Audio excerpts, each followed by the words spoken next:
Allah Subhanahu wa taala berfirman, A'udzu billahi minasyaitonir rajim. Bismillahirrahmanirrahim. Wa waritha Sulaimanu Dawud wa qala ya ayyuhan nasu ullimna mantiqat tayri wa utina min kulli syai'in inna hadza lahuwal fadlul mubin. Dan Sulaiman telah mewarisi Daud ayahnya, dan dia berkata, wahai manusia, kami telah diajari bahasa burung dan kami diberi segala sesuatu, sungguh semua itu benar-benar karunia yang nyata. Wa khusyira li Sulaimana junudahu minal jinni wal insi wat tayri fahum yuza'un. Dan untuk Sulaiman dikumpulkan bala tentaranya dari kalangan jin, manusia dan burung-burung, lalu mereka berbaris dengan tertib.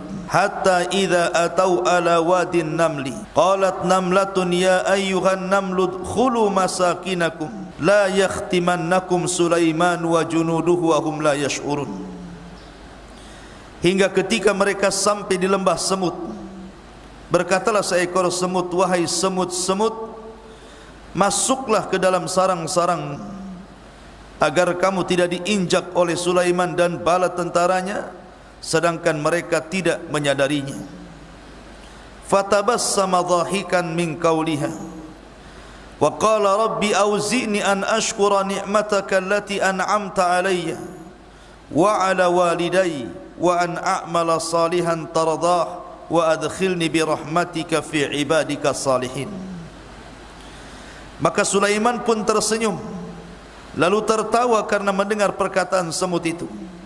Seraya berdoa, ya Tuhanku, anugerahkan aku ilham untuk tetap mensyukuri nikmat-Mu yang telah Engkau anugerahkan kepadaku dan kepada kedua orang tuaku, agar aku mengerjakan kebajikan dan Engkau ridha, dan masukkanlah aku dengan rahmat-Mu ke dalam golongan hamba-hamba-Mu yang saleh.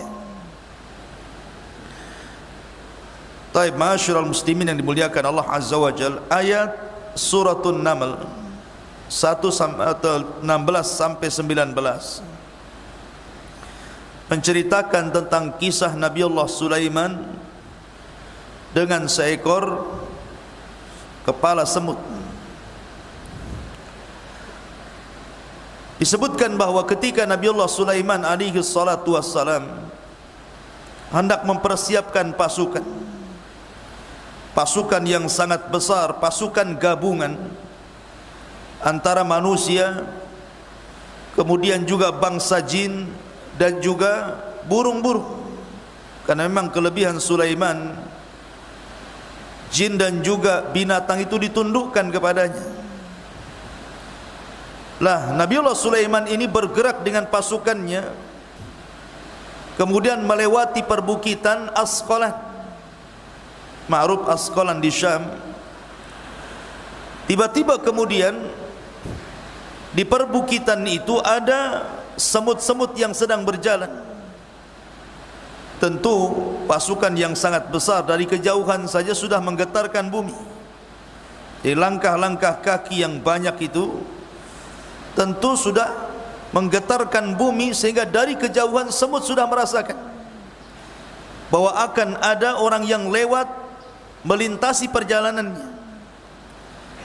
Dan kita tahu bahwa Nabiullah Sulaiman itu sangat dikenal karena dia satu di antara 4 raja dunia yang menguasai sebagian besar dunia. Kita tahu bahwa 4 raja yang menguasai dunia kala itu ada 4, 2 mukmin dan 2 kafir. Adapun yang mukmin, yang pertama Nabiullah Sulaiman alaihi salatu wassalam, kemudian yang kedua Dzulqarnain. Adapun yang kafir, yang pertama Namrud di zaman Ibrahim alaihi salatu wassalam, dan yang kedua Bukhtun Nasr yang pernah menyerang Palestina dan menawan orang-orang Yahudi, sehingga orang Yahudi mengalami kekalahan yang luar biasa. Lah, Sulaiman ini sedang berjalan dengan pasukannya. Semut-semut yang sedang berjalan itu tiba-tiba berhenti.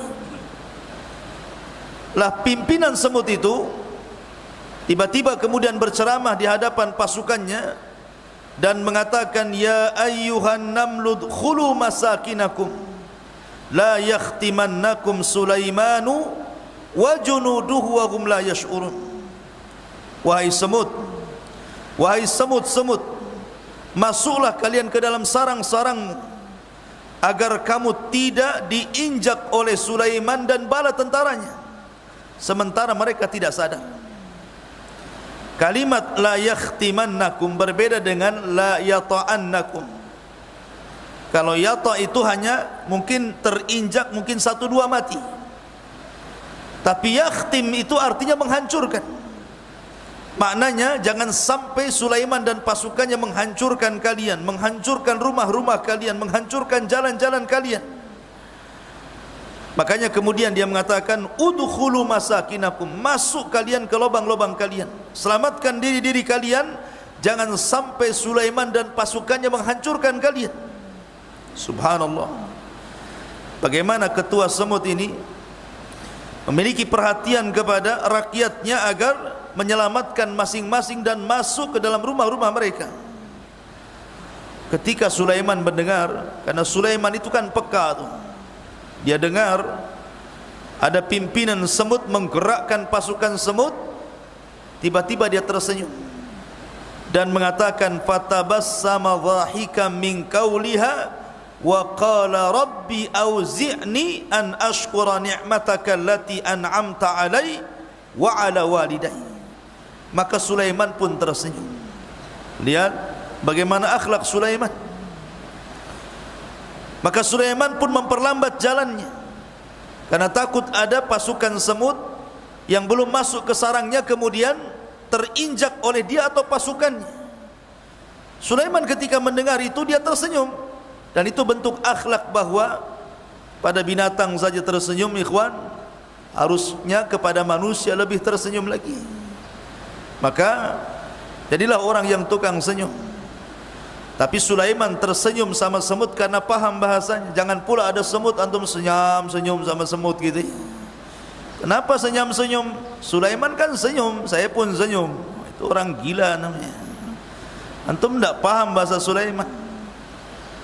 Jadi Sulaiman alaihi salatu wassalam tersenyum karena paham dengan bahasa semut. Makanya dia tersenyum. Kemudian dia mengatakan, Rabbi auzi'ni an ashkura ni'mataka allati an'amta alayya wa ala walidayya. Maka Sulaiman setelah tersenyum dia berdoa, ya Rabb, anugerahkan kepadaku ilham untuk tetap bersyukur akan nikmatmu yang telah engkau anugerahkan kepadaku dan kepada kedua orang tuaku. Dia teringat orang tuanya Daud alaihi salatu wassalam. Lihat bagaimana Sulaiman bersyukur kepada Allah Azza wa Jalla atas nikmat diberikan kepadanya banyak mukjizat yang mampu menundukkan segala hal, mulai daripada jin, binatang sampai kepada angin. Itulah mukjizat Nabiullah Sulaiman alaihi salatu wassalam. Kemudian kisah yang kedua, Nabiullah Sulaiman dan seekor burung yang disebut dengan hudhud. Ada 4 binatang tidak boleh dibunuh. Pertama semut, yang kedua burung hudhud, yang ketiga tawon. Antum tahu tawon? Lebah, ya kan? Itu tidak boleh dibunuh, termasuk dibdah. Tahu dibdah? Kodok. Kalau anak yang disebut cebong. Antum tahu cebong? Anak kodok cebong itu. Lah ini binatang-binatang tidak boleh dibunuh. Salah satunya adalah burung hudhud. Kenapa burung hudhud tidak boleh dibunuh? Ada sejarahnya. Kenapa dia tidak boleh dibunuh? Ma'asyiral muslimin, hadirin yang dimuliakan Allah Subhanahu wa taala. Allah Subhanahu wa taala berfirman masih dalam surah An-Naml. Wa tafaqqada at-tayra faqala ma liya la ara al-hudhud am kana minal ghaibin. Dan Sulaiman pun memeriksa pasukan burung lalu berkata, mengapa aku tidak melihat hudhud? Apakah dia termasuk orang yang tidak hadir? Ketika Nabiullah Sulaiman bergerak pasukannya di padang pasir, kita tahu bahwa salah satu muhandis, antum tahu muhandis, insinyur, salah satu insinyurnya Nabiullah Sulaiman itu burung. Dia di zaman itu burung jadi insinyur. Ya, antum kalah titelnya. Ini burung jadi insinyur. Jadi Sulaiman punya insinyur namanya burung hudhud. Jadi insinyur hudhud begitu ya, titelnya. Ya. Lah ketika Sulaiman ini berada di padang pasir yang nan luas, sudah tidak bertepi lagi kayak lautan padang pasir, Sulaiman ini sedang mencari air untuk pasukannya. Maka kebiasaan Sulaiman itu yang pertama diperintahkan untuk mencari air itu burung hudhud ini. Dia terbang ke atas, kemudian dari atas dia melihat mana daerah-daerah bumi itu yang memiliki air. Kalau sudah nampak oleh burung hudhud, maka jin-jin akan datang kemudian melubanginya. Nanti akan ada air di situ. Itulah kelebihan hudhud, tahu di mana letak air dalam tanah di zaman itu. Akhirnya Sulaiman pun mencari-cari hudhud, suruh berterbang mencari letak-letak air supaya jin cepat menggalinya. Tiba-tiba dia cari di pasukan burung, hudhud pula tak ada. Di mana hudhud? Kenapa dia gaib? Kenapa dia tidak hadir? Maka Sulaiman marah. Karena bagaimanapun air itu penting. Air itu segala sesuatu bisa hidup. Kalau enggak ada air, enggak minum, mati orang. Maka marahnya Sulaiman, akhirnya dia pun mengancam hudhud. Lau adzibannahu adzaban syadidan aw la adzbahannah aw la ya'tiyanna bi sultanin mubin. Kalau seandainya hudhud datang, pasti akan aku hukum dia dengan hukuman berat, atau kusembelih dia, kecuali dia datang kepadaku dengan alasan yang jelas. Setelah Sulaiman kemudian mengancam hudhud seperti itu, tiba-tiba hudhud pula datang. Famakatha ghaira ba'id, maka tidak lama kemudian hudhud pun datang. Faqala, dan berkata, akhadtu bima lam tuhit bihi wa ji'tuka min saba'in binaba'in yakin. Kata hudhud, aku telah mengetahui sesuatu yang belum engkau ketahui wahai Sulaiman. Aku datang kepadamu dari sebuah negeri yang disebut dengan Saba, membawa sebuah berita yang sangat meyakinkan. Hudhud punya alasan. Kalau hudhud tidak punya alasan, sudah mati disembelih Sulaiman dia. Tapi dia punya alasan, dan Sulaiman pun mendengarkan alasan hudhud. Di antara alasan hudhud, karena hudhud itu baru saja melihat ada sebuah negeri yang sangat megah. Anda bisa bayangkan ikhwan, Sulaiman itu di mana? Di Palestina. Sementara negara Saba itu di mana? Di Yaman. Macam mana burung hudhud terbang dari Palestina ke Yaman itu? Menunjukkan burung hudhud itu punya kelebihan. Dia bisa terbang dari Palestina sampai ke Yaman, balik lagi ke Palestina. Coba. Tentu burung hudhud di zaman itu. Kalau burung hudhud di zaman sekarang ya kecil ya kan, terbangnya pun tidak seperti burung hudhud di zaman Sulaiman. Kemudian dia mengatakan, kata hudhud ini, inni wajadtu imra'atan tamlikuhum wa utiyat min kulli syai'in wa laha arsyun azim. Wahai Sulaiman, pimpinanku, sungguh kudapati ada seseorang perempuan yang memimpin negeri Saba itu, dan dia dianugerahkan segala sesuatu dan memiliki singgasana yang begitu besar. Subhanallah, negeri Saba itu yang memimpin seorang ratu. Siapa namanya? Balqis. Itulah ratu negeri Saba. Dialah yang kemudian menjadi pemimpin negeri Saba, dan orang-orang Saba itu bukan orang-orang yang muwahhidin, para penyembah Allah, bukan. Mereka adalah para penyembah matahari. Makanya hudhud mengatakan, wajadtuha wa qaumaha yasjuduna lisyamsi min dunillah wa zayyana lahumus syaitanu a'malahum fasaddahum anis sabili fahum la yahtadun.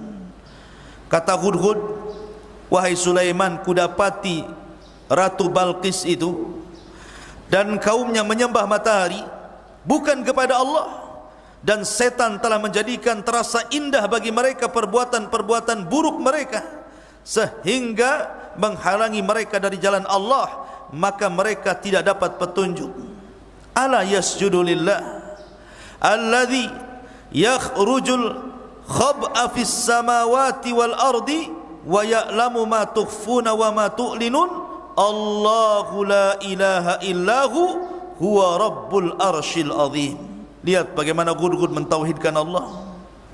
Mereka juga tidak menyembah Allah yang telah mengeluarkan apa yang terpendam di langit dan di bumi, yang mengetahui apa yang kamu sembunyikan dan yang kamu nyatakan. Kata Hudhud, Allahu la ilaha illahu rabbul arshil azim. Allah, tidak ada sembahan yang berhak disembah kecuali Dia. Dialah pemilik arsy yang sangat agung. Inilah Hudhud, ya, seorang burung yang mentauhidkan Allah. Tetapi Sulaiman ketika mendapatkan kabar dari Hudhud tidak membenarkan secara mutlak dan juga tidak mendustakan, ya. Sulaiman tidak mengatakan, kau ngarang aja, kau cari alasan aja. Tak ada. Sulaiman tidak mengatakan seperti itu. Sulaiman hanya mengatakan, qala sananzur asadaqta am kunta minal kadhibin. Baik, kita lihat apakah kamu benar ataukah kamu termasuk pendusta. Saya akan tulis surat. Kau bawa surat ini, jatuhkan di negeri Sabah. Idhhab bi kitabi hadha fa'alqihi ilaihim thumma tawalla anhum fangdur madza yarji'un.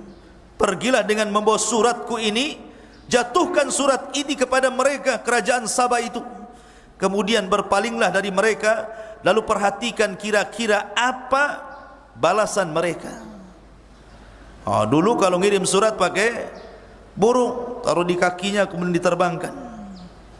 Kemudian ada kantor pos gitu ya, belakangan. Di zaman Sulaiman tidak ada kantor pos. Sekarang sudah tidak perlu lagi. Sekarang pakai SMS, pakai WA, Instagram, macam-macam, ya kan. Allah mudahkan. Kemudian ketika burung Hudhud ini terbang, melemparkan surat, kemudian surat itu diterima oleh Raja Balqis, oleh Ratu Balqis, dibaca surat itu. Apa isi suratnya? Innahu min Sulaiman wa innahu bismillahirrahmanirrahim. Sesungguhnya surat ini dari Sulaiman, yang isinya dengan nama Allah yang Maha Pengasih lagi Maha Penyayang. Alla ta'lu alayya wa'tuni muslimin. Jangan engkau sombong kepadaku, kata Sulaiman. Datanglah kau kepadaku sebagai orang-orang yang menyerahkan diri. Jangan coba-coba main-main dengan saya. Subhanallah. Ratu Balqis tiba-tiba kemudian mengumpulkan seluruh pembesarnya, menteri-menterinya, pejabat-pejabatnya. Wah, ini ada surat nih. Ada surat dari Raja Sulaiman, apa yang harus kita lakukan? Maka para pembesarnya yang congkak, yang sombong-sombong itu mengatakan, ketika Raja Sabah mengatakan, qalat ya ayyuhal mala'uftuni fi amri ma kuntu qati'ata amran hatta tashhadun. Kata Balqis, wahai para pembesarku, berilah pertimbangan dalam urusan ini. Aku tidak pernah memutuskan sebuah perkara sebelum kamu hadir dalam majelisku. Lihat bagaimana jawaban para pembesar Sabah itu. Qalu nahnu ulu quwwatin wa ulu ba'sin syadidin wal amru ilaiki fangdur madza ta'murin. Mereka menjawab, wahai ratuku, kita memiliki kekuatan dan keberanian yang luar biasa untuk berperang. Kalau kau mau, kita gempur Sulaiman dan pasukannya.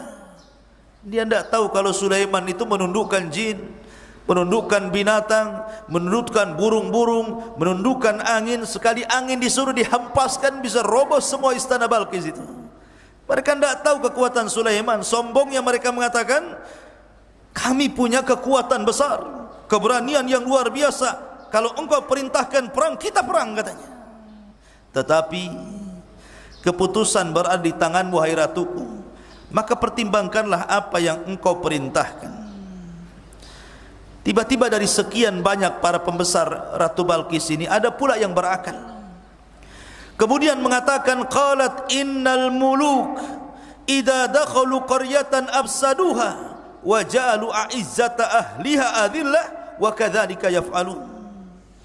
Sungguh raja-raja apabila menaklukkan sebuah negeri, tentu mereka akan binasakan negeri tersebut dan menjadikan penduduknya mulia menjadi hina. Dan demikianlah yang akan mereka perbuat sama dengan yang lainnya. Wa inni mursilatun ilaihim bihadiyatin fanadhiratun bima yarji'ul mursalin. Gini saja, buatlah semacam hadiah, kirim kepada Sulaiman itu emas, perak, unta-unta, kambing-kambing. Berikan hadiah untuk mengetes kalau memang dia seorang nabi, pasti dia tidak mungkin menerima hadiah ini. Tapi kalau dia menerima hadiah ini, apa bedanya dengan raja-raja yang lainnya? Dia bukan nabi. Maka akhirnya dikirimlah hadiah-hadiah dari Balqis itu. Ini menghina Sulaiman. Sulaiman itu raja yang paling kaya di dunia, ikhwan. Tidak ada raja yang lebih kaya dibandingkan Sulaiman. Walaupun demikian, Sulaiman bersyukur dan mengatakan, hadza min fadli rabbi, ini semua karunia Allah. Apalah Balqis, kekayaannya secuil dibandingkan Sulaiman, mau ngasih hadiah pula gitu.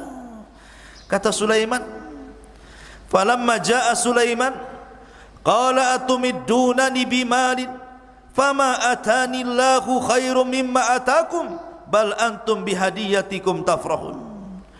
Ketika para utusan itu sampai kepada Sulaiman membawa hadiah banyak, kata Sulaiman, apakah kamu akan memberi harta kepadaku? Kau mau nyogok ya? Mau nyogok ya. Ar-rasi wal murtasi finnar, orang yang menyogok dan yang menerima sogok di neraka, kan gitu kata Rasul. Apa yang Allah berikan kepadaku jauh lebih baik daripada yang Allah berikan kepada kalian. Tetapi kalian merasa bangga dengan hadiah kalian.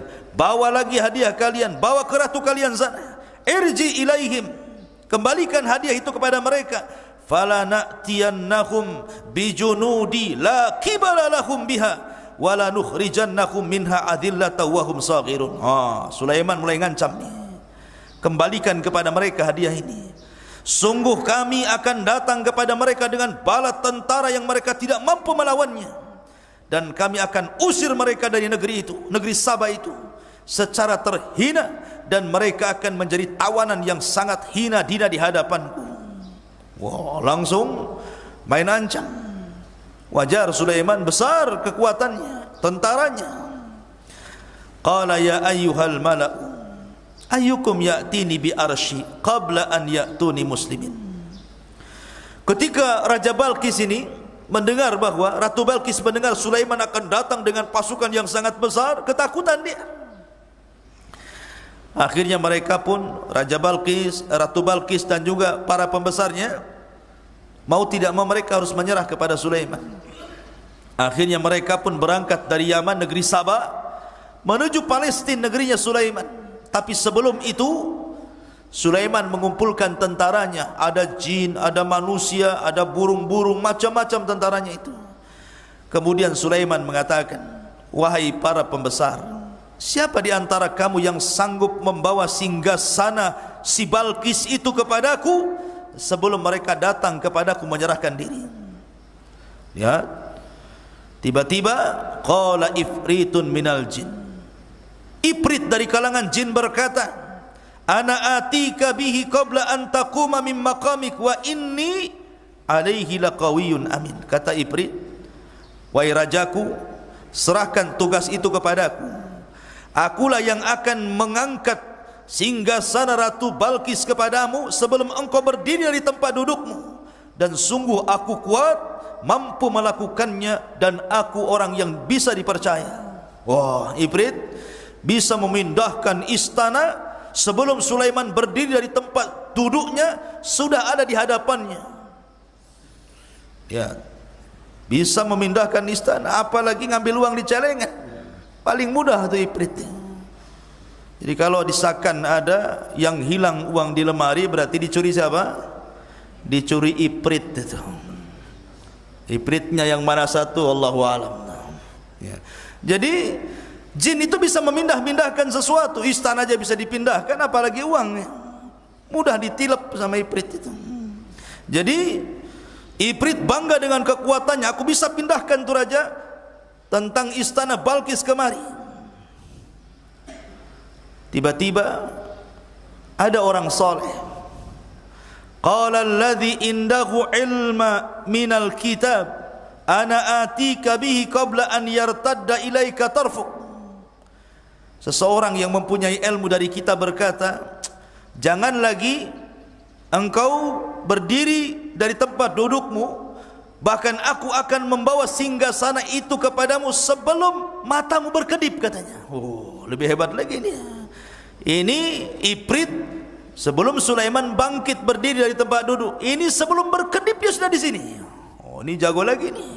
Ya. Ada yang mengatakan bahwa yang memindahkan istana Sulaiman sebelum berkedipnya Sulaiman itu adalah Sulaiman sendiri sebenarnya. Tapi ada juga yang mengatakan dia adalah malaikat. Tapi ada juga yang mengatakan bahwa ada satu kaumnya Sulaiman, satu kaumnya Nabi Sulaiman, namanya Asif ibnu Barkhil. Asif ibn Barkhil ini menguasai Ismul A'zam, nama-nama Allah yang agung. Dia bisa memindahkan istana sebelum Sulaiman berkedip. Dan itu yang masyhur. Orang soleh, salah satu umatnya Sulaiman, Asif ibn Barkhil, dialah yang memindahkan istana Balqis sampai di Palestina. Bayangkan istana ini ada di Yaman, di Ma'rib, ya. Dipindah ke mana? Ke Palestina. Luar biasa. Betul-betul dipindah tuh. Jadi ketika Ratu Balqis berangkat bersama para pembesarnya, ini istananya sudah enggak ada. Sudah ada di mana? Sudah ada di Palestina. Kemudian ketika datang Ratu Balqis menemui Sulaiman, sebelum itu Sulaiman ketika melihat istananya Balqis yang sudah diangkat di hadapannya, dia mengatakan, qala nakhiru laha arsyaha. Sulaiman berkata, ubahlah untuknya singgasananya.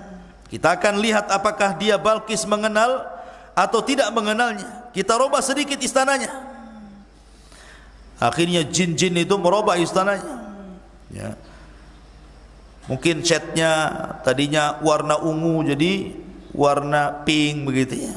Pokoknya dirubahlah, ya. Ada perubahan sedikit, ya. Kemudian falamma ja'at qibala falamma ja'at qila ahakada arsyuk. Ketika Balqis datang kepada Sulaiman, Sulaiman berkata, coba lihat istana ini. Serupa enggak dengan singgasanamu wahai Balqis? Balqis ini dia tidak mengatakan iya, tidak mengatakan tidak. Qalat ka'annahu, seolah-olah kok macam mirip ini istanaku, kok ada di sini gitu, ya. Istanaku kan di Yaman, kenapa pula ada di sini? Ka'annahu wa utina al-ilma min qabliha wa kunna muslimin. Kata Sulaiman, tidak, bahkan itu istanamu. Mendengar bahwa itu istana, kok bisa itu istananya bisa didatangkan Sulaiman dari Yaman menuju Palestina. Tentu kalau ini kan bukan mukjizat seorang nabi, tidak mungkin dilakukan. Dari sinilah akhirnya Balqis pun beriman dan mengatakan, kami telah diberikan pengetahuan sebelumnya dan kami adalah orang yang berserah diri kepada Allah Subhanahu wa ta'ala. Dari sini Balqis pun akhirnya beriman kepada Nabiullah Sulaiman, beriman kepada Allah dan menerima dakwah Sulaiman alaihi salatu wassalam. Subhanallah, berimannya Balqis dan seluruh kaum Sabah dengan ajakan Sulaiman kepada Allah Azza wa Jal. Apa penyebabnya? Penyebabnya adalah gara-gara seekor burung. Kalau bukan karena burung hudhud yang menemukan Ratu Balqis dan istana Sabah ini, kemudian dilaporkan kepada Sulaiman, tentu mereka tidak beriman. Tapi karena Hudhud menemukan sebuah istana, ratunya perempuan dan mereka menyembah matahari, Sulaiman ini kan seseorang raja yang terus berkeliling mendakwahkan manusia ke dalam tauhid. Makanya sebab hidayah seluruh kerajaan Sabah oleh seekor burung Hudhud. Kenapa burung Hudhud dilarang untuk dibunuh? Karena dia adalah penyebab hidayah daripada negeri Sabah. Pertanyaannya, apakah Sulaiman akhirnya menikah dengan Ratu Balqis? Ada yang mengatakan seperti yang dikatakan Dhahak, seorang ulama tafsir, bahwa Sulaiman menikah dengan Ratu Balqis dan diberikan tempat yang khusus di Syam. Ada juga yang mengatakan bahwa Sulaiman kemudian menikahi Balqis, kemudian dikembalikan istananya ke Yaman dan tetap menjadi ratu di Yaman. Ada juga yang mengatakan bahkan dia sampai memiliki putra namanya Daud, kemudian meninggal di waktu kecil. Ada juga yang mengatakan dia tidak menikah dengan Sulaiman, Ratu Balqis ini. Tapi Sulaiman meminta kepada Balqis, silahkan milih dari kaummu siapa yang kau ingin nikahi. Akhirnya Ratu Balqis pun memilih Malik Hamadan. Maka menikahlah dengan Malik Hamadan, Raja Tuba, Raja Yaman. Kemudian memerintahkan jin untuk mengabdi kepada pemerintahan Balqis atas perintah Sulaiman. Tapi ada juga yang mengatakan Sulaiman betul-betul mencintai Balqis dan menikahinya. Akhirnya Sulaiman pun membangun 3 istana untuk Balqis karena kecintaan Sulaiman kepada Balqis. Wallahu alam, ini pendapat ahli tafsir bahwa Sulaiman menikah dengan Ratu Balqis. Subhanakallah bihamdika, asyhadu an la ilaha illa anta astaghfiruka wa atubu ilaik. Allahu ta'ala alam. Assalamualaikum warahmatullahi wabarakatuh.